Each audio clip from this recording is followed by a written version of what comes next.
Amit Shah EPS அரசியல் கேள்விகள் வேண்டாம்.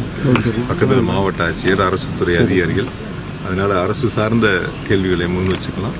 மாவட்டத்தினுடைய திருமானூரில் புதிய பேருந்து நிலையம் மிக விரைவாக பணிகள் நடைபெற்றுக் கொண்டிருக்கின்றன.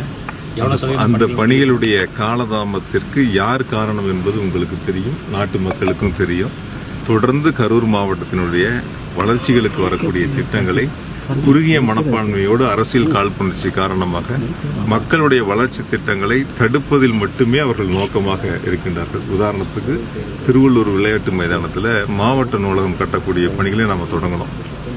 அந்த இடங்கள் பார்க்கிங் வசதி நமக்கு ஈஸியாக இருக்கும். போட்டித் தேர்வுக்கு தயாராகக்கூடியவங்களுக்கு ஒரு பெரிய ஹாலோடு சேர்த்து கட்டும்போது அவர்களுக்கு அந்த வகுப்புகள் எடுப்பதற்கு அது ஒரு வசதியாக இருக்கும் என்பதற்காக ஒரு சிறப்பு நிதிகளை கொண்டு அந்த பணிகளை முன்னெடுத்தோம். அது கூட நீதிமன்றத்திற்கு சென்று அது தடையாணையை பெற்று அதையும் கட்ட விடாமல் தடுத்தார்கள். இப்பொழுது நீதிமன்றத்தின் மூலம் வென்று அந்த பணிகளை மீண்டும் நாம் தொடங்கி இருக்கின்றோம். இப்படி ஒவ்வொரு பணிகளாக நாம் போராடி தான் கரூர் மாவட்டத்தில் செய்ய வேண்டியது இருக்கு. அவங்களும் செய்ய மாட்டாங்க, அவங்க எதையும் செய்யவும் இல்லை, செய்யறவங்களையும் விட மாட்டாங்க.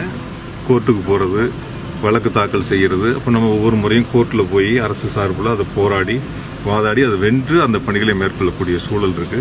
எனவே புதிய பேருந்து நிலையத்தை பொறுத்தவரை ஏறத்தாழ 50 விழுக்காட்டுக்கு மேல் பணிகள் முடிஞ்சிருக்கு. மீதம் இருக்கக்கூடிய பணிகள் நடைபெற்றுக் கொண்டிருக்கின்றன. ஒரு 3 மாத காலத்திற்குள் 3 அல்லது 4 மாத காலத்திற்குள் அந்த பணிகள் முடிக்கப்பட்டு பொதுமக்களுடைய பயன்பாட்டிற்கு மாநில முதலமைச்சர்கள் திறந்து வைக்க உள்ளார்கள். காவிரி ஆற்றிற்கு புதுதாக ஏதாவது அணைக்கட்டும் திட்டம் எதாவது இருக்குங்களா? ஏற்கனவே 2 திட்டங்கள் முன்னெடுக்கப்பட்டு அரசுக்கு முன்மொழிவு அனுப்பப்பட்டிருக்கு. ஒன்று நெரூர் பகுதியில், இன்னொன்று மருதூர் பகுதியில். 2 இடங்கள், ஒன்று 700 கோடி, ஒன்று 750 கோடிக்கு அரசுக்கு கருத்துரை அனுப்பிட்டு நிதி கூட இருக்கு. ஒன்று 750 கோடி, ஒன்று 700 கோடி. அது வரக்கூடிய ஆண்டுகளில் அரசு பரிசீலிக்கும்.